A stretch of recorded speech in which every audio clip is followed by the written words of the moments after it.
Jeremy, how you doing today, sir? Hey, Gregory, I'm great, and thanks for having me on today. Yeah, my pleasure. I've been looking forward to talking to you. To get started, why don't you just take a second to um, maybe tell us about your practice and what you specialize in? Yeah, so my practice is uh, really a service-based practice where we provide holistic wealth management services. We obviously, most people come to us because of the investment consulting side of things that we provide, whether that's looking at portfolio construction, analyzing fees and cost to clients, or working with them on developing a retirement income plan. That's where most people come to us. The second piece to that holistic strategy is our advanced planning team. And we will provide any kind of advanced planning, whether that's some type of legacy plan that someone is wanting to do through donor advised funds. We will evaluate someone's trust or their will through our advanced planning team. There are several attorneys or former attorneys that are on that team. And then we'll also work with our insurance and annuities team to look at any kind of protection strategies. Oftentimes we say our investment consulting is the offense and our advanced planning is the defense. So we want to make sure we have both. And then the relationship side of things is where we kind of play the role of coach. And the coach pulls all the key players together to help guide the client toward their goals. With that, that means I try to play the role of coach with CPAs and attorneys and any other professionals that interact with our clients' lives. So all of that comes together to provide a holistic wealth management strategy. Awesome. I'm loving the sports analogies here. We've got offense, defense, and coach. That's pretty cool. Could you explain a little bit more about maybe that offense defense dynamic? You touched on that and it was interesting, but maybe you could explain that a little bit more. Why do you call Yeah, each of those offense and defense? Help me understand. yeah, good question. So when it comes to your your strategy, and really we say everyone is ultimately working to find a work optional lifestyle, and once they get to that place they need to know that their money is not going to run out at the end of the day, and that if something were to happen to them that their family would be taken care of. So when it comes to thinking about the offense, we're always thinking your investment strategy needs to be able to keep pace with inflation or exceed inflation, because we want your money to never be running out. Um, on the defense side, again, if something were to happen to you, it could derail your offensive strategy. If you were to get sick and not be able to do your job anymore and you lose your income, having some type of disability insurance could play a role in that. If you were to go into some type of long term care, some type of need that you have for long term care, that is several $100,000 on average. So that could deplete your savings in a big way if you don't have the proper coverage for it. So they play very intermingled together, on what needs people may have. Yeah, I love that analogy. I think it makes a lot of sense. So, maybe we could let's talk a little bit more about the types of people that you serve, that you work with, and your clients. Um, Maybe you could describe the type of person who comes to you. What's a typical situation that they need you to help lead them through? Yeah, that's a good question.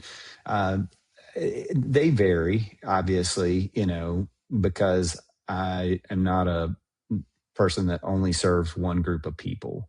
I think I, have a background where I care about everybody and I want to help everyone that I can.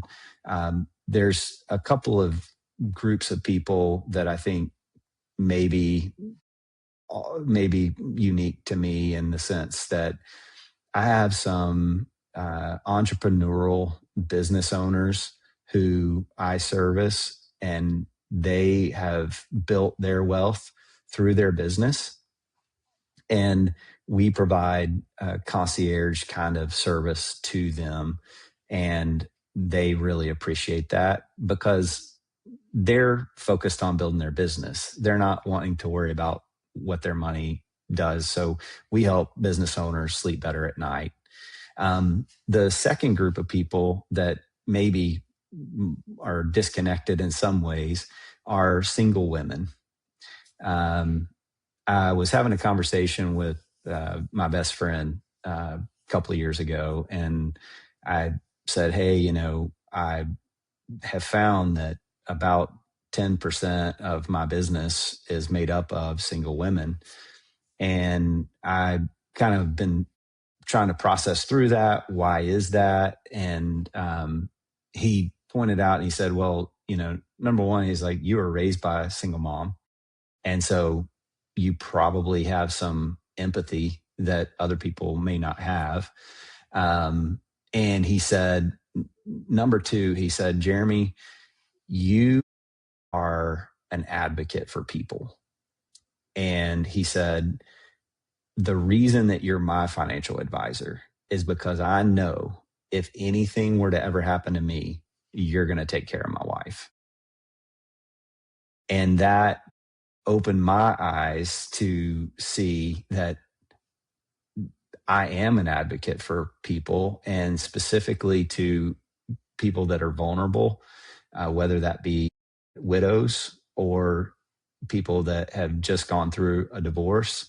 I'm going to come alongside and advocate for them and help them reach their goal. Yeah. So it sounds like there's your clients have the belief and that you have the conviction that you'll act in their best interests. Absolutely. I am a Christ follower. Yeah, And me too. so I often say, my ethic is higher than our compliance department. So I Yeah. am always looking to see how I can best serve my clients and do what's in their best interest. So typically at this point, I'll ask, what inspired you to do this? Um, and I'd like to ask that question to you. Is there anything in particular that stands out that you feel you could point back to that was a big inspiration for you choosing this path? Yeah. So, I started my career prior to this was full time ministry. I was a pastor of a local church. I started and led a local church and did that for 11 years. But part of that 11-year leadership experience was that my wife and I went through a financial class that churches offer sometimes called Financial Peace University. Yeah, Dave And Ramsey. Yeah. yeah, and we were so transformed by that experience that we said, we want to help other people go through this. So for 9 years, we led that class at our church. And as part of leading that class, I became so passionate about helping people live on a budget and start to get out of debt and save a little bit of an emergency fund. And then I got to a point where I really felt this inner calling, like I needed to make a difference in a different way. And so I was able to pivot into financial services to help people do this professionally. I love it. And that's what really drove me in this process. Yeah, so you had a personal experience that inspired you in transformation in Absolutely. your own life. How long ago was this? This was almost 7 years ago now. Actually, it was 8 years ago when I first felt that inner calling. I love that. I love it. Okay, so let's talk a little bit more about um, your clients when they first come to you. What are some of the questions that they'll typically ask when they meet with you for the first time? Do you have like top three or four? Yeah. Most common. Some of the questions they're asking are, um, will I run out of money?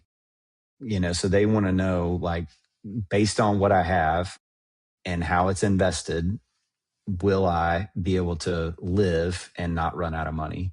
That's the number one question that people are asking. And second is on the defense side. People are asking, do I have enough coverage? Am I adequately covered when it comes to the protection side of things? I currently working with a lady who has about six different insurance policies, and she feels like she's paying too much in premiums. Well, she very well may be. We're evaluating that for her right now to find out what does she actually need, and then how can we help her in that space. Man, that sounds nice because when you're in that situation, just being able to pass that on to somebody else and say, "Hey, you worry about this for me. Tell me Yeah. what's up," and then make some recommendations. Like that would be an enormous weight that would be lifted off your shoulders at that point. Yeah, for sure. That's kind of actually what our company, we say, you let us focus on what's important to you and what we can control, where that kind of Venn diagram comes together. Sorry. That's okay. We'll edit that one out there. Yeah, that's okay. I have Yeah. a Google Home speaker, and my daughter's in the other room, and she has to ask it to play music, and sometimes it goes into this one. So That's right. She just yeah, she just turned on goodbye yesterday. I'm living in the yeah, light. yeah, exactly. So I anyway, recognize that song. yeah, maybe we So won't edit it out. A little bit of yeah. entertainment in the episode. That's good. Yeah. So, where that Venn diagram crosses on what's important to you and what we can control is where we kind of center in and focus so that you can go be you and live your life. You delegate those things to us and let us focus on those things. Yeah, I love that. Okay, so we have. Will I run out of money? Am I adequately covered? Are there any other big questions that your clients typically ask when they first meet with you? Yeah. I think the other big question is, how do I pay you? Oh, yeah, That's a common question that people ask, and really, we have two ways of working with people. One is through a wealth management consulting agreement where it is fee only. They can come up with an agreed upon fee that they are willing to work with us on. And that's on kind of a retainer type basis. A lot of people are familiar with that model in the legal world. yeah, And, but also, if someone wants to work with us in a more traditional fee based world, which is where they have a percentage of their assets that is allocated to us as a fee, they can do that as well. We use a blended fee schedule when it comes to people's assets rather than just a static 1% or 1.5% or whatever. We start at 1%, and the more people have with us, the less their fee is. okay, that's interesting. Do you find that different types of clients prefer one fee structure over the other? Help us understand 100%. maybe. Okay, maybe we could talk about those. Maybe we could talk about that for a second.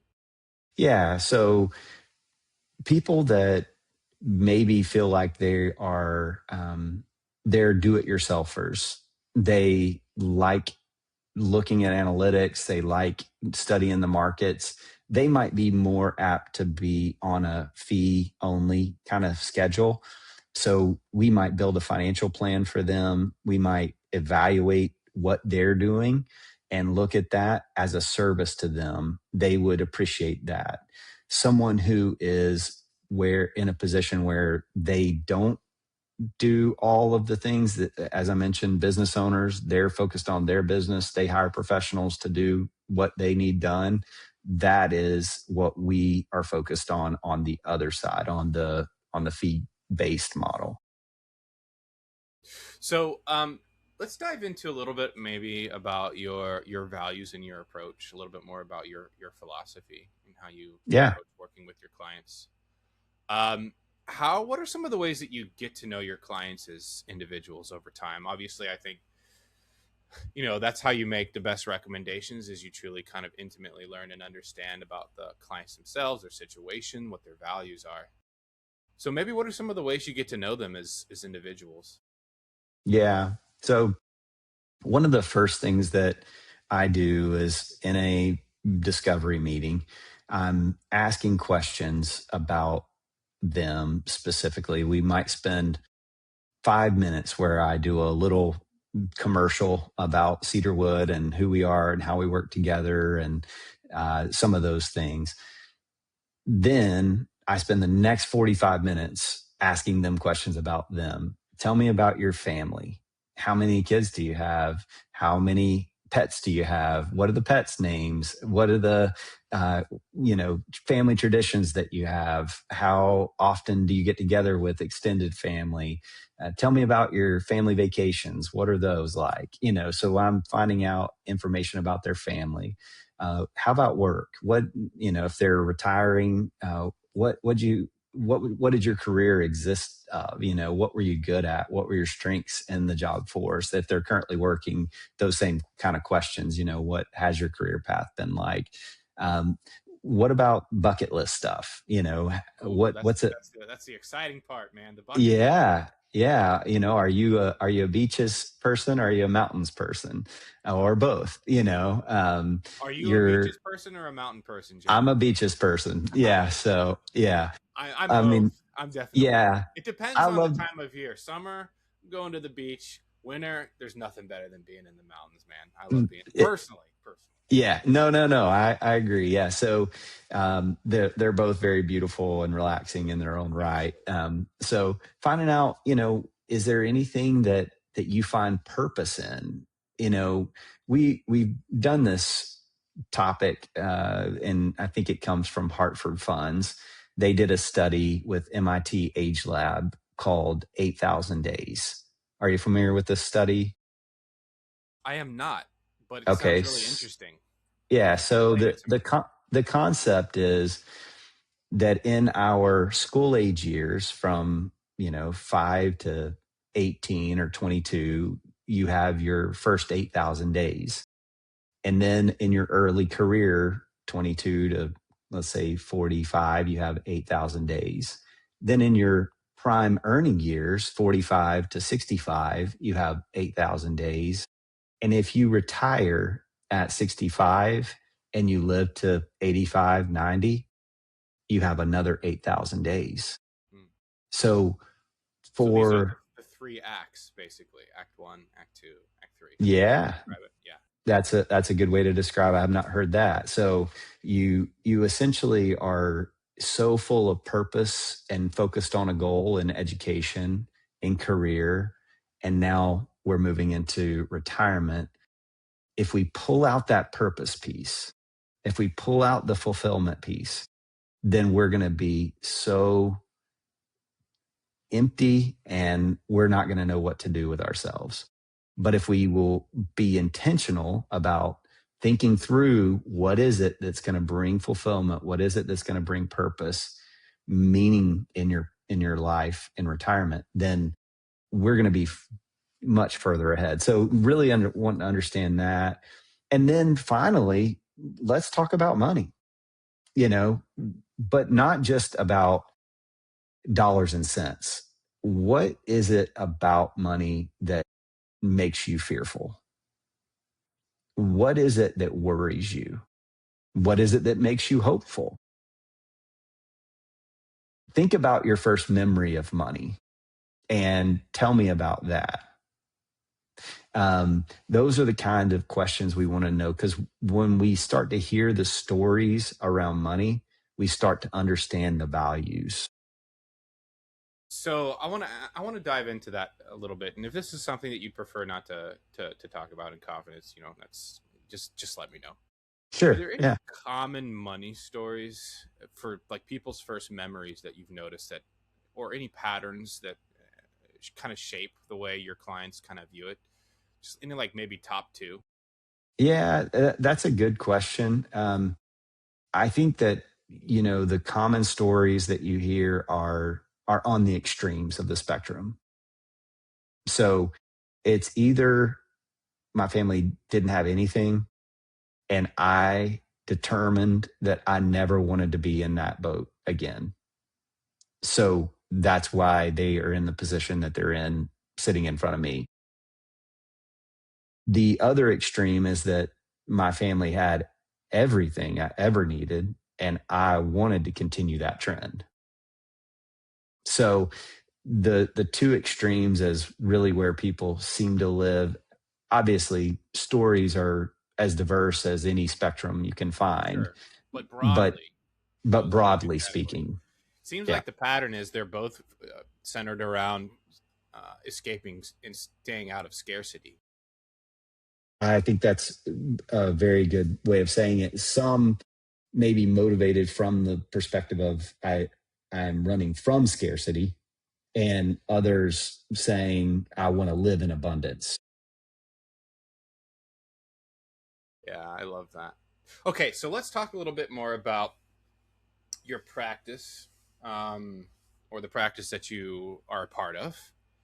Um, you know, when in business, and you have a lot of entrepreneurial clients, it's never static. It's always dynamic. It's kind of like an organism, right? Always changing. And to direct it, you want to have a vision for where it's going. So maybe you could take a moment and help us understand when it comes to your practice, where is it going in the next 1 to 3 years? What's the vision? Are there any goals you and your team are working on together? Yeah, I mean, I think especially as it relates to serving clients, we talk about how we want to provide a incredible client experience that has Amazon efficiency and Ritz-Carlton service. I love that. That's great. So in the next 3 years, we want to be providing that level of service for every client that we come in contact with. Um, and I think, we've talked about this. Cedarwood Financial Partners is something that we call an enterprise firm. We're an independent financial services firm, wealth management firm. We have 9 offices in 7 cities in the United States. We service many, many states as a result of that. And because we have clients who live here, I personally have clients in 8 states. So when we work with folks, regardless of whether they're local or virtual, we want to provide that same level of client experience for them. I love that analogy. Amazon efficiency and Ritz Carlton service, right? Service. Yes, Yeah. Wow, that's like the ultimate dream of any service based business. I think if you could achieve those two things, obviously, I don't think you ever will completely. That's a pretty tough order, but you can always shoot for that, and in that that's right. process, become it for Yes. sure. Yeah. That's an awesome goal, man. That's really cool. Did you come up with that? It's actually our CEO who says that, and I'm just mirroring that what he said, and I believe in that vision. Yeah, I think that's one of the qualities of a great CEO is they can paint a picture, um, and get everybody on board to believe in the pursuit of that as something worth fighting for. That's So right. that's great. I'd love to talk Yeah. to him and interview him sometime if that's something that an idea you want to float, or her, Yeah. if you want to float Sure. by him. All right. So, okay, what I want to do now is I want to talk more about the experience of what it's like to start working with you. So, we've gone into some of the questions you've asked, the type of scenarios that you lead your clients through. Maybe you could walk us through your actual process. Like if someone became a client today, what happens the first 4 to 8 weeks, what does it look like to work with you over the course of a calendar year? So maybe like onboarding, what does it look like to become a new client? What's the process that they go through? And then as somebody is a client year 2, 3, 4, 5, what does that calendar year kind of look like in an ongoing capacity? Yeah, great question. So um, I think the first step, that we follow is a three-step process. I talked about discovery, and that's very important that we discover everything. We find out, like, are we even a fit to work with each other? You know, that's the first step. Second step is develop.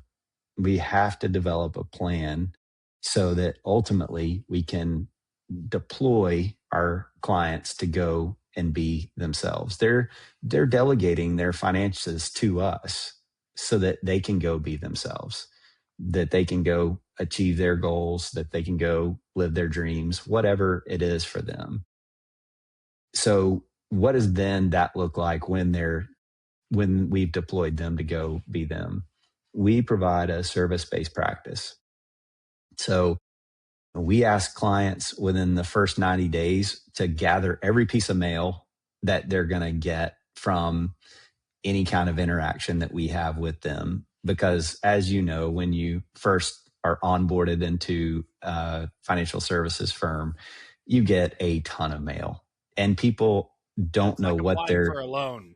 it's like applying for a Yeah. loan. Exactly. A lot of trees are slaughtered as a result of this. And so we say, hang on to those and in the first quarter, let's get back together and let's look through all of those documents so that you understand what you're looking at when you receive those moving forward. So that's the first 90 days. We also provide a monthly birthday lunch for all of our clients who live in the area.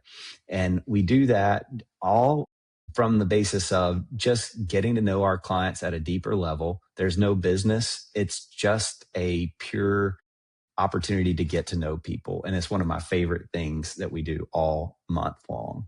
I love that. Uh, yeah. And then the third thing that clients will experience is we provide a monthly investment lunch. So we might cover a topic like Social Security, where we will go through all the ins and outs of Social Security, or we might cover a topic like Medicare and we'll talk about that, or we might have a luncheon focused on lifetime income and we might have some conversation about how to have your own personal pension plan and what does that mean and how did they accomplish that. So different clients may be interested in different topics, and so we might have 12 to 15 people that will attend a particular luncheon. Last month our luncheon was about AI and how to the do's and the don'ts of AI when it comes to protecting your personal data.